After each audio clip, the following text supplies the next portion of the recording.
श्रीराम.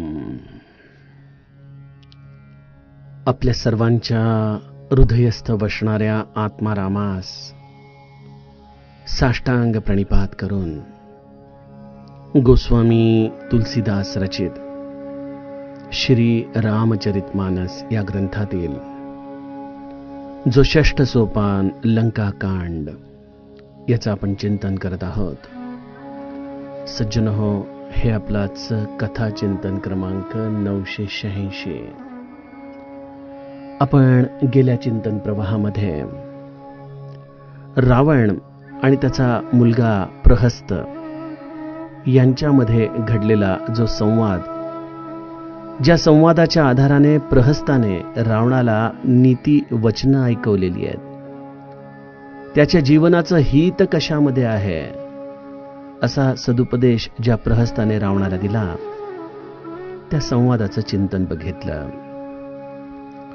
प्रहस्ताने रावणाला सर्वप्रथम तू ज्या मंत्रिमंडळाच्या वचनांच्या भरोश्यावरती काम करतोय ते मंत्रिमंडळ खऱ्या अर्थाने कसं मूर्ख आहे, त्यांच्या विचारांची दिशा कशी चुकीची आहे, ते केवळ तुझ्या तोंडासमोर कशी तुझी स्तुती करत आहेत आणि तुझं अहित या सर्व लोकांच्यामुळे कसं होत आहे हे त्याने अत्यंत निर्भयतेने भर सभेमध्ये सांगितलं. आणि मग खरा नीतीचा मार्ग काय आहे, तर तू सर्वप्रथम जानकी मातेला प्रभू रामचंद्रांच्याकडे परत पाठव आणि ते करण्यासाठी एका दूताची योजना कर. तो दूत प्रभू रामचंद्रांच्या समोर जाऊन आपण कशा पद्धतीने हे युद्ध टाळावं असा संवाद त्यांच्याशी करेल. सीता मातेला परत केल्यानंतर तू देखील प्रभू रामचंद्रांशी जाऊन भेट, त्यांच्याशी संवाद कर आणि तत्पश्चात जर प्रभू रामचंद्रांनी तुला क्षमा केली नाही आणि जर ते युद्ध करू लागले तर निश्चित जाऊन त्यांच्याशी रणांगणामध्ये 2 हात करावेत. अशा पद्धतीने प्रहस्ताने राजधर्माला संयुक्तिक अशी भूमिका रावणाला सांगितलेली आहे. रावण आता प्रहस्ताचं हे सर्व वचन ऐकून घेतोय आणि ज्या अहंकारी रावणाला ना माल्यवंत, ना बिभीषण, ना मंदोदरी कोणीही समजावून सांगू शकलेलं आहे, त्याच रावणाला आता प्रहस्ताची वचनं कशी हृदयाला जाऊन चुभणार आहेत याचं गायन गोस्वामीजी आम्हाला आजच्या चौपायांमधून सांगू लागतात.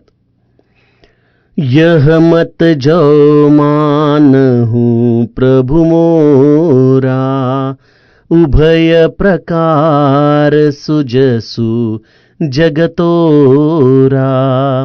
सुत सन कह 10 कंठ रिसाई, असीमति 60 केही तो ही सिखाई. अब ही तेउर संशय होई, बेनु मूल सुत भयहु घमोई. सुनि पितु गिरा परुष अति घोरा, चला भवन कही बचन कठोरा. हितमत तो ही न लागत कैसे, काल बिबस कहूँ भेषज जैसे. संध्या समय जानी 10 सीसा, भवन चलेउ निरखत भुज बीसा. लंका शिखर ऊपर आगारा, अति विचित्र तह होई अखारा.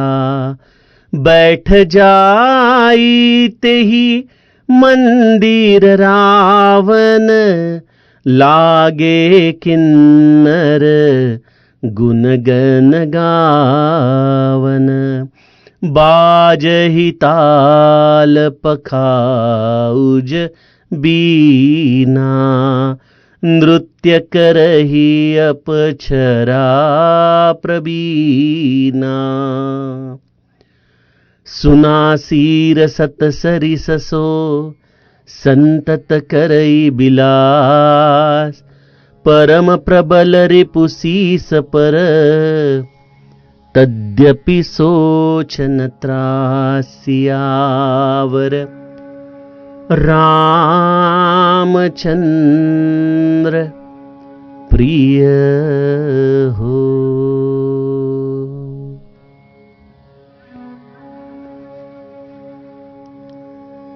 सज्जनो, संवाद हे देखील एक विलक्षण शास्त्र आहे. ज्या संवादाच्या आधाराने मनुष्य आपल्या जीवनातल्या जटिल मधल्या जटिल समस्यांचं उत्तर शोधू शकतो, तोच संवाद जर चुकीच्या दिशेने गेला, त्यामधून जर वादच घडू लागला, तर हे संभाषण जीवनामध्ये अनेक जटिल समस्यांचं कारण देखील ठरू शकतं. इतिहासामध्ये असे अनेक पुरावे आपल्याला दिसतील की जिथं एखाद्या व्यक्तीचा एखादा शब्द, त्याने बोललेलं एखादं वाक्य हे समोरच्या शत्रू पक्षाच्या अंतःकरणामध्ये जणू काही असा अहंकार निर्माण करतं की त्यामुळं या युद्धाचा आगडोंब या एका शब्दामुळं उसळून येतो. आणि तेच प्रेमाचे जर दोन शब्द असतील तर अनेक गोष्टींचे मतभेद जरी असले तरी मनुष्य या शब्दांच्या आधाराने या समस्त मतभेदांना देखील विसरून पुन्हा एकदा एका निर्मळ नात्याला प्राप्त करून घेऊ शकतो. घराघरामध्ये आपण या संवादाच्या अभावी घडणारे असे अनेक प्रसंग अनुभवत असतो, बघत असतो. मुलाबापाचा देखील एक संवाद जो बऱ्याचदा अशा विपरीत परिस्थितीमध्ये एका वेगळ्याच दिशेला आपल्याला जाताना दिसतो आणि त्या आधाराने या दोघांच्या मनमध्ये पडणारी एक भिंत, एक मतभेदाची असलेली दरार, आणि त्यामुळे अनेक ठिकाणी मुलगा आणि वडील यांच्यामध्ये पडलेली दरी देखील आपल्याला अनुभवायला येते. रावण आणि प्रहस्त, वडील आणि मुलगा यांचा देखील हा संवाद आपल्याला त्या दृष्टीने खरोखर चिंतन करण्यासारखा आहे. प्रहस्त जो अत्यंत निर्भयतेने या सर्व गोष्टी रावणाला सांगतोय की आपण रामाला शरण जा, आपण जानकी मातेला परत द्या, कारण नीतीच्या विरुद्ध आपण वागत आहात. आपण आपल्या दूताला त्यांच्याकडे पाठवा, युद्ध टाळा. अहो, ज्यांनी खेळता खेळता सेतू बांधला आहे ते काही सामान्य लोक आहेत का? आणि आपलं मंत्रीगण ज्यांच्यावरती आपला विश्वास आहे, जे म्हणतात की आमचं तर हे भक्ष्य आहे, त्यांची भूक कुठे निघून गेली होती जेव्हा एक हनुमंतासारखा वानर येऊन लंकेला जाळून भस्मसात करून निघून गेला. अशा पद्धतीने कटू सत्य प्रहस्त रावणाशी बरोबर बोलतोय. आता इथं जर या संवादामध्ये प्रहस्ताची जर काही चूक असेल तर संवादशास्त्राच्या दृष्टीने एक चूक मला इथं दिसते, आणि ती म्हणजे पुत्र जरी कितीही विवेकी असला, जरी तो कितीही सत्य बोलत असला, तरी सत्य हे बोलण्याची देखील जागा त्याने नीट शोधून पाहायला पाहिजे होती. मंदोदरीने ज्या पद्धतीने रावणाला आपल्या हाताला धरून आपल्या महालामध्ये नेलं आणि त्याच्या समोर अत्यंत काकुळतीने याचना केली आपल्या सौभाग्याची, प्रहस्त देखील कदाचित आपल्या वडिलांची वेळ घेऊन त्यांच्या महालामध्ये जाऊन एकांतामध्ये कदाचित याही पेक्षा कटू वचनं बोलला असता, तरी देखील रावणाला ती वचनं ऐकून घेणं भाग पडलं असतं. कदाचित त्या संवादाला एका भांडणाचं किंवा एखाद्या वादाचं स्वरूप आलं नसतं. परंतु आपण बघतो ना की अनेक घरांमध्ये जिथं बाप हा केवळ आपलं करिअर, आपले पैसे आणि त्याच्या असलेल्या सोशल स्टेटसमध्येच इतका मग्न असतो की बऱ्याचदा मुलांच्या बरोबर एकांतामध्ये संवाद करण्याची संधी देखील त्या मुलांना प्राप्त होत नाही.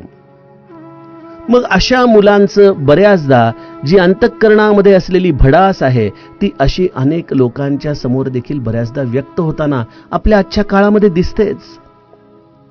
घराघरांमध्ये आज या मोबाईल संस्कृतीमध्ये, या असलेल्या आधुनिकतेमध्ये एका गोष्टीची फार मोठी वानवा झाली आहे आणि ती म्हणजे हृदयस्पर्शी संवादाची वानवा या घरांमध्ये झालेली आहे. नाती आहेत, एकत्र लोक राहत आहेत, परंतु प्रत्येकजण आपल्या एका वेगळ्याच भावविश्वामध्ये जगतोय. ज्या भावविश्वामध्ये दुसऱ्याचा प्रवेश देखील मनुष्याला बऱ्याचदा सहन होत नाही, अशी संवादाची, दुराव्याची अवस्था आज आपल्याला घराघरांमध्ये दिसते.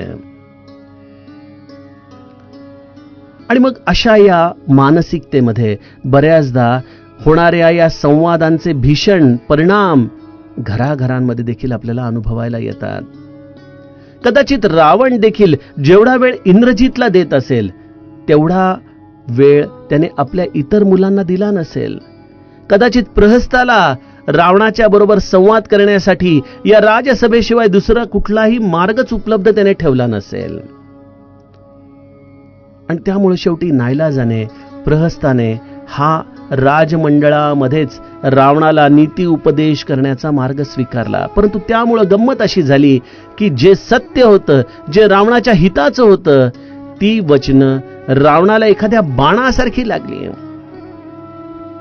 मनुष्याला आपल्या लौकिकाची सर्वात जास्त पर्वा असते. लोक काय म्हणतील, मी जे आजपर्यंत कष्टाने या सर्व लोकांच्या समोर माझी एक प्रतिकृती उभी केलेली आहे, त्या प्रतिकृतीचा जर ऱ्हास झाला तर मी या लोकांना कुठल्या प्रकाराने तोंड दाखवू.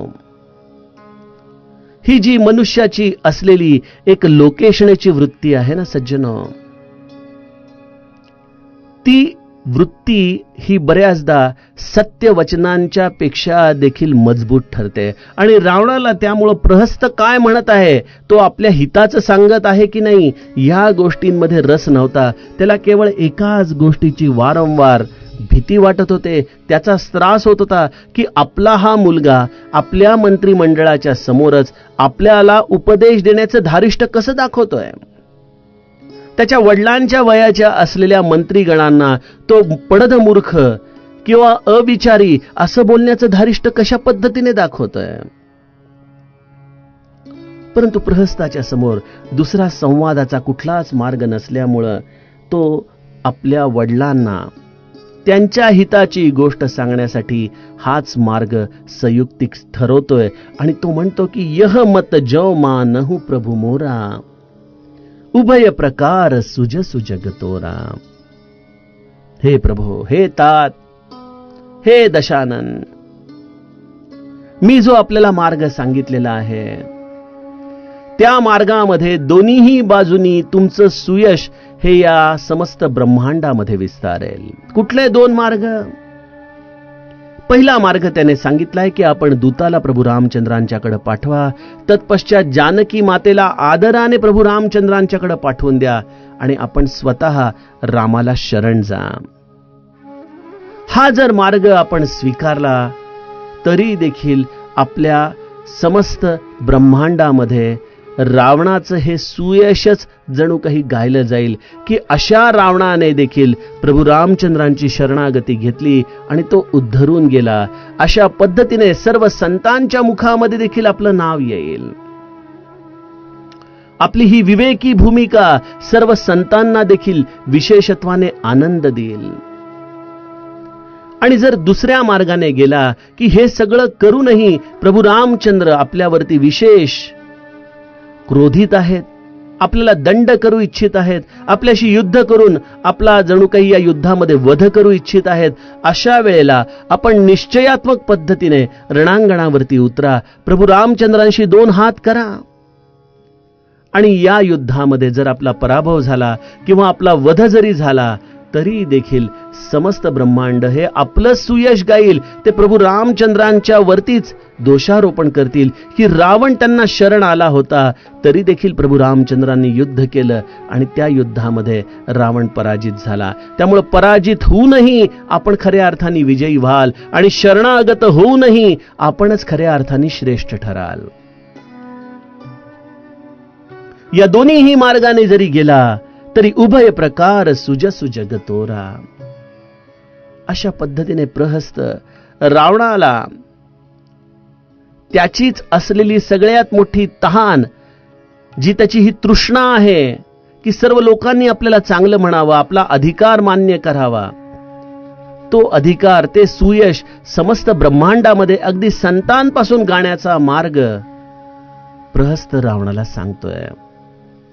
परंतु सज्जनो, आपण बघतो की बऱ्याचदा रोगावरती जे औषध दिलं जातं ना, ते औषध घेण्यामध्ये मनुष्य खूपदा टाळाटाळ करतो, कारण की ते औषध अत्यंत कडू असतं. ती औषधाची गोळी गिळणं ही बऱ्याच वेळा आपल्याला अत्यंत त्रासदायक ठरते. आपण म्हणतो की ते एक वेळ रोगाचा त्रास झालेला बरा, परंतु एवढं घाणेरडं कडू औषध मी पिऊ शकत नाही. त्याप्रमाणे रावणाची अवस्था झालेली आहे. त्याचा हा भवरोग, आणि या भवरोगावरती उपाय आहे शरणागतीचा. जी शरणागतीची गोळी संतांसाठी अत्यंत मधुर आहे, परंतु रावणासारख्या तामसी वृत्तीच्या जीवासाठी मात्र अत्यंत कडू आहे. जणू काही एखादी विषाची गोळी गिळावी अशी ही शरणागतीची भूमिका रावणाला त्रास देतीये. आणि रामाशी युद्ध करण्यासाठी सर्वप्रथम आपण त्याच्याशी जाऊन संवाद करावा, त्याची विनवणी करावी, त्याला आपण सर्व प्रकाराने समजून सांगण्याचा प्रयत्न करावा. ह्या सल्ला देखील रावणाच्या पचनी पडणं अत्यंत अवघड होता. आणि त्यामुळे जरी प्रहस्त हा योग्य मार्ग सांगत असला, तरी त्या मार्गावरती असलेलं औषध हे रावणासाठी अत्यंत जहाल आहे, कडू आहे. आणि ते कडू औषध गिळण्यापेक्षा थेट रामाशी युद्ध केलेलं बरं, असा सोयीस्कर मार्गावरती रावण विचार करतोय. आणि त्यामुळे प्रहस्ताची ही विवेकी वचनं रावणाच्या मनाला अजिबात रुचणं शक्य नव्हतं. रावण त्यामुळं अचानक या प्रहस्ताच्या वचनांना थांबवतोय आणि अत्यंत संतापून तो प्रहस्तालाच प्रतिप्रश्न करतोय की सुतसन कह दस कंठ रिसाई, असीमती सठके ही तोही सिखाई. हे पुत्र, तू मला हे काय सांगतोयस? तुला हे कोणी शिकवलं? ही तुला अशी बुद्धी मूर्खा आली तरी कुठून? अशा पद्धतीने रावणाने प्रहस्ताला भर सभेमध्ये मूर्ख म्हटलेलं आहे. असीमती सठ के ही तो ही सिखाई. रावणाने ज्यांना ज्यांना म्हणून आपल्याला रामाला शरण जाण्याचा सल्ला दिलाय, त्या सर्वांसाठी त्याने एकच उपाधी वापरलेली आहे, आणि ती म्हणजे मूर्ख. रामाला शरण जाणं ही रावणाच्या दृष्टीने मूर्खता ठरतीये. जो मार्ग खरं तर रावणाच्या कल्याणाचा आहे, तोच मार्ग रावणासाठी मूर्खांचा मार्ग ठरतोय. समर्थांनी दासबोधामध्ये मूर्ख लक्षणं अत्यंत विस्ताराने आपल्याला समजावून सांगितलेली आहेत, आणि त्यातही विशेषत्वाने शेवटच्या टप्प्यात पडदमूर्ख लक्षणं सांगितलेली आहेत, की जी शिकली सवरलेली लोक आहेत, परंतु मूर्खासारखी अज्ञानी क्रिया करत असतात. आणि अशा या अज्ञानी क्रियांमध्येच ज्यांना खरं तर असं वाटत असतं की हाच पुरुषार्थ आहे, अशा या समस्त पडदमूर्खांची ही लक्षणं. रावण जरी सगळ्यांना मूर्ख म्हणत असला, सठ म्हणत असला, तरी रावणाच्या चरित्रामध्येच आपल्याला या पडदमूर्खतेची, या सर्व प्रकारच्या लक्षणांची रेलचेल दिसतीये. ज्याला आपल्या स्वतःचा अहंकार, आपल्या स्वतःचं असलेलं भुजबळ, यावरती असलेली घमेंड, आणि त्यामुळं त्याला समोरचा मनुष्य जर अशी कुठलीही युद्धाच्या शिवाय सोडून रणनीती सांगत असेल, तर ती व्यक्ती रावणाच्या दृष्टीने मूर्ख ठरतीये. रावण प्रहस्ताला भर राजसभेमध्ये, अरे मूर्खा, तुला अशी बुद्धी कोणी शिकवली? अशा पद्धतीने प्रतिप्रश्न करतो. अबहिते उर संशय होई, बेनु मूल सुत भयहु घमोई. अरे अजूनही युद्ध सुरू झालेलं नाहीये, आपण अजूनही त्यांचा कुठल्याही पद्धतीने पाडाव केलेला नाहीये, आणि तुला मात्र युद्ध सुरू होण्याच्या आधीच पराजयाची आशंका वाटतेय, तुझ्या मनामध्ये भीती आहे. अशा पद्धतीने ही पराभवाची भावना घेणारा तू माझ्या कुळामध्ये जन्माला तरी कसा आलास रे? बेनु मूल सुत भयहु घमोई. रावण आपल्या पुत्राला जणू काही हा कुठून तरी बाहेरच्या घराण्यातून आपल्यामध्ये आलेला आहे अशा तुच्छतेने वागवतोय. गोस्वामीजी उदाहरण देतात की तू बांबूच्या बेटामध्ये बांबूला लागणारी कीड झाला आहेस.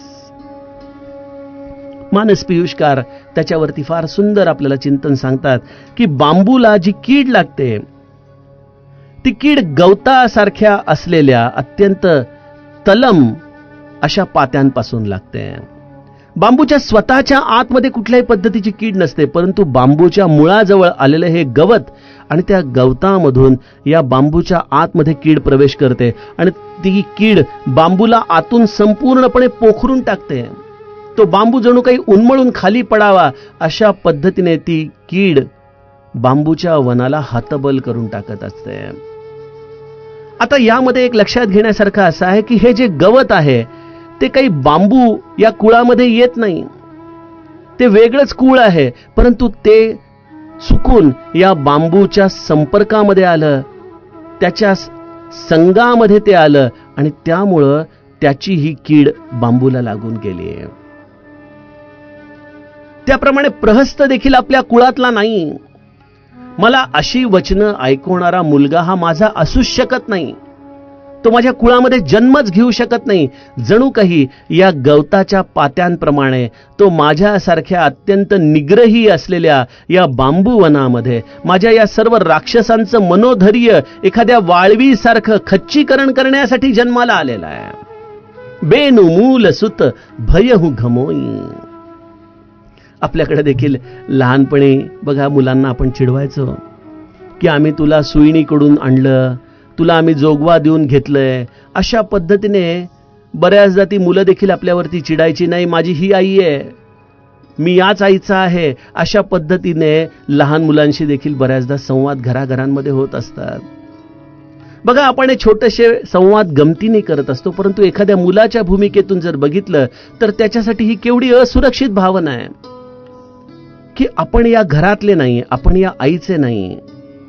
ही जी एक विचित्र भावना आहे, त्या भावनेला हा रावण आपल्या मुलाच्या समोर अत्यंत निग्रहाने व्यक्त करतोय, कारण की या विवेकाच्या आधाराने तो रावणाचं हित साधू इच्छित आहे आणि रावणाला मात्र आपल्या अहंकाराला कुरवाळणाऱ्या लोकांची खरी गरज आहे, जे त्याच्यामध्ये युद्धज्वर निर्माण करतील, जे त्याला वारंवार सांगतील की या मानवांचा, या वानरांचा तुम्ही एवढा विचार करू नका. आणि प्रहस्ताचं हे सत्य वचन, ही कडू गोळी रावणाला गिळता येणं शक्य नव्हती आणि त्यामुळे जणू काही तू माझ्या कुळाचाच नाही, माझ्या वंशातलाच नाही, हा बेवारस आहे कोणीतरी जो मला अशा विचित्र गोष्टी सांगतोय, असं म्हणून त्याने प्रहस्ताचा या भर सभेमध्ये अपमान केला. प्रहस्त तरुण रक्त आहे. इथं रावणाचं देखील संवादामध्ये कसं चुकतं की बऱ्याचदा मुलं मोठी झाल्याचं बापाच्या लक्षातच येत नाही. ज्या 4 गोष्टी मुलाला कदाचित प्रेमाने समजावून सांगता आल्या असत्या, त्या गोष्टी जेव्हा एखादे वडील 4 चौघांमध्ये तुला काही अक्कल नाही, तू मूर्ख आहेस अशा पद्धतीने जेव्हा त्या मुलाशी संवाद करतात, त्यावेळेला त्या वचनांमुळे कुठल्याही मुलाला जरी ते प्रसंगी अनुत्तरित करत असले तरी त्याच्यामध्ये लागलेल्या त्या वणव्याला ते विझवू शकत नाहीत. बघा सज्जनो, मी ज्या या निरूपणाची सुरुवात केली की संवाद हे एक शास्त्र आहे, एक कला आहे. प्रहस्ताचा देखील संवाद कशा पद्धतीने खुंटला होता रावणाशी आणि त्यामुळे त्याला शेवटी राजसभेशिवाय आपल्या वडिलांशी बोलण्याचा कुठलाही मार्ग उपलब्ध नव्हता. हे जे आपल्याला आजच्या घराघरांमध्ये दिसणारी परिस्थिती आहे, तीच दुसरी परिस्थिती देखील आपल्याला आजच्या घराघरांमध्ये दिसते की बऱ्याचदा संवाद हा कधी क्रोधामध्ये परावर्तित होईल, कधी तो अत्यंत वैयक्तिक वचनांच्या आधाराने उच्चारला जाईल, याची जाणीव देखील घरातल्या मोठ्या पुरुषांना होत नाही. आपला मुलगा मोठा झाला आहे याची देखील त्यांना जाणीव होत नाही आणि त्यामुळं सुनिपितु गिरा परुष अति घोरा चला भवन कही बचन कठोरा. प्रहस्त देखील हे शब्द काही ऐकून घेण्याच्या मनस्थितीमध्ये नव्हता. आपल्या वडिलांशी संवाद करता येणं म्हणजे हा वेळेचा अपव्यय आहे. आपण त्यांना त्यांच्या हिताची गोष्ट सांगतोय, परंतु त्या गोष्टीवरती विचार करण्याच्या ऐवजी आपल्याला बांबूला लागलेली कीड म्हणतायत, आपल्याला मूर्ख म्हणतायत. अशा पद्धतीने राजसभेमध्ये झालेला हा आपला अपमान प्रहस्त देखील सहन करू शकत नाहीये आणि त्यामुळे तो वडिलांना आणखीन क्रोधित होऊन उत्तर देतोय. बघा, संवादाचा हा एक नियम आहे की तुम्ही जे पेराल तेच तुमच्या बाजूने उगवतं. तुम्ही जर प्रेमाच्या 4 गोष्टी बोलत असाल, जर तुम्ही समजुतीच्या भूमिकेतून एखाद्याशी संवाद करत असाल, तर शक्यता अशी आहे, मी शक्यता म्हणतो की शक्यता अशी आहे की समोरची व्यक्ती देखील तुमच्याच पातळीवरती येऊन तुमच्याच भाषेमध्ये बोलण्याचा तुमच्याशी प्रयत्न करेल. परंतु जर तुम्ही अरेरावीच्या भाषेमध्ये बोलत असाल तर हे निश्चित आहे की समोरची व्यक्ती देखील त्याच भूमिकेतून अत्यंत टोकाची भूमिका घेत तुमच्याशी बोलेल. आणि त्यामुळे संवादामध्ये आपण कधीही सैरभैर होऊ नये, शब्द शोधण्यासाठी धडपडू नये. आपण अत्यंत विवेकाने, शांतपणे प्रत्येक गोष्टीच्या वरती, जरी तो प्रश्न जटिल असला तरी संवादाच्या आधाराने तो सोडवू शकतो. प्रहस्ताला देखील रावण समजावून सांगू शकला असता. कदाचित तो असंही म्हणू शकला असता की पुत्र, आपण दालनामध्ये नको, इथं राजमहालामध्ये नको, तू माझ्या दालनामध्ये आपण या विषयावरती बोलू. तर कदाचित प्रहस्ताला देखील रावणाच्या विषयीचा मनामध्ये आदर तसाच राहिला असता. परंतु याने अरे म्हणावं आणि त्याने कारे म्हणावं, अशा पद्धतीने प्रहस्त देखील अत्यंत चिडून रावणाच्या दरबारातून निघून गेला. संध्याकाळ होण्याची वेळ आलेली आहे. गोस्वामीजी म्हणतात, हित मत तो ही न लागत कैसे, काल बिबस कहूं भेषज जैसे. एकदा का त्या व्यक्तीचा काळ जवळ आला की त्याला कुठलंही औषध हे लागू पडत नाही, किंबहुना योग्य औषधापासून देखील तो बऱ्याचदा विन्मुखच राहतो. आजच्या कोरोनाच्या काळामध्ये आपण बघतो ना, अनेक लोकांचा मृत्यू हा योग्य औषध न मिळाल्यामुळे होतो. आपल्याला अत्यंत वाईट वाटतं हे सगळं वाचून, परंतु बऱ्याचदा त्या व्यक्तीचा काळ आल्यानंतर या सगळ्या घटना हे केवळ निमित्त ठरत असतं. हे देखील तेवढंच सत्य आहे. रावणाचा देखील काळ जवळ आलाय आणि त्यामुळे त्याला ना मंदोदरीचं औषध लागू पडतंय, ना प्रहस्ताचं, ना माल्यवंताचं, ना बिभीषणाचं, ना त्याला हनुमंताचं असलेला हा सदुपदेश लागू पडलेला आहे. संध्याकाळ झालेली आहे. समस्त मंत्रिमंडळ आता आपापल्या निवासस्थानाच्या दिशेने निघून जातंय. राजमहाल रिकामा झालाय. अशा या रिकाम्या राजमहालामध्ये रावण पुन्हा एकदा स्वतःच्या अहंकाराला कशा पद्धतीने आपण पाठराखण करत उभा करावा अशा पद्धतीचा विचार करतोय. स्वतःच्याच 20 बाहूंकडे अत्यंत आनंदाने तो पाहतोय, त्यांचं अवलोकन करतोय आणि आपल्या या भुजबळाचा आनंद घेत घेत तो महालाकडे निघून जातोय. आपल्या या अहंकारालाच कशाही पद्धतीने रावण अंतरंगामध्ये सांभाळून ठेवतोय की जेणेकरून या प्रभू रामचंद्रांशी जे युद्ध करायचं आहे त्यामध्ये कुठल्याही पद्धतीने आपल्या मनामध्ये आता द्विधा निर्माण होणार नाही. अशा पद्धतीने संध्याकाळ झाली. गोस्वामीजी म्हणतात, लंका शिखर उपर आगारा, अति विचित्रतः होई अखारा, बैठ जाई तेही मंदिर रावण, लागे किन्नर गुणगन गावन. बघा, संसारामध्ये कटकटी कोणाला नाही आहेत. प्रत्येकाच्या मागे काही ना काहीतरी दररोज नित्य त्रास हा या प्रपंचाचा लागलेलाच आहे. बऱ्याचदा आपण बघतो की प्रत्येकाला होणाऱ्या त्रासाची प्रतिक्रिया ती व्यक्ती त्याच्या असलेल्या वृत्तीप्रमाणे देते. एखाद्या सात्विक वृत्तीच्या माणसाला त्रास झाला तर तो कदाचित आपल्या कचेरीमधून परत आल्यानंतर, दिवसभराचं काम झाल्यानंतर कदाचित आपल्या भगवंताची उपासना करत वेळ व्यतीत करेल. कुठेतरी डोळ्यामध्ये अश्रू आणून आपल्या हृदयाला झालेला त्रास आपल्या सद्गुरूंना कथन करेल. प्रत्यक्ष महादेवाने देखील सतीचा झालेला विरह आपल्या या अंतरंगामध्ये असलेल्या रामाला कशा पद्धतीने सांगितला. जे रामाने रचून ठेवलेलं आहे तेच होणार आहे. आता त्यामुळे आपण कशाला तर्क वाढवायचे असं म्हणून महादेव देखील जपामध्ये निमग्न झाले. एखाद्या राजसिक वृत्तीचा माणूस असेल तर तो कदाचित घरामध्ये आल्यानंतर संताप व्यक्त करेल, सगळ्यांवरती राग काढेल.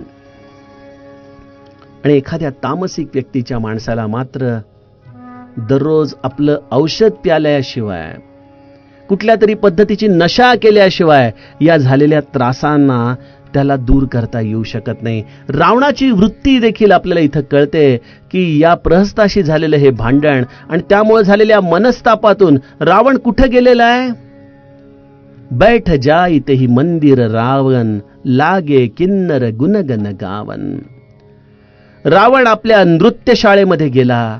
तिथं अनेक अप्सरा अत्यंत सुंदर नृत्य करत होत्या. किन्नर गुणसमूहांचं गायन करतायत. तिथं अत्यंत सुंदर पखवाज, मृदुंग, ताल, वीणा वाजतायत. आणि अशा या संगीतामध्ये रावण जाऊन आता बसलेला आहे अप्सरांचं नृत्य पाहण्यासाठी. गोस्वामीजी म्हणतात, सुना सीर सत सरिससो संतत करई बिलास, परम प्रबल रिपुसीस पर तद्यपि सोचन त्रास. असा हा रावण आपलं हित सांगणाऱ्या प्रत्येक व्यक्तीचा अव्हेर करतोय आणि प्रत्येक दिवशी या अशा शेकडो इंद्रांच्या समान भोग घेत विलास करतोय. या विलासांच्या भोगांमध्ये त्याला एवढी देखील मनामध्ये शंका येत नाहीये की प्रभू रामचंद्रांसारखा प्रबळ शत्रू आपल्या डोक्यावरती आहे. आणि तरी देखील त्याच्या मनामध्ये कुठलीही चिंता नाही, भय नाही. ज्या पद्धतीने एखादा नशा करणाऱ्या व्यक्तीला देखील जसं या सर्व गोष्टींचं भय या वस्तूंच्यामुळं नाहीसं व्हावं, त्या पद्धतीने रावण देखील आपल्या स्वतःच्याच असलेल्या या अहंकाराच्या कुशीमध्ये वारंवार जातोय आणि प्रभू रामचंद्र रूपी असलेल्या या शत्रूपासून होणाऱ्या त्रासाला विसरून जातोय.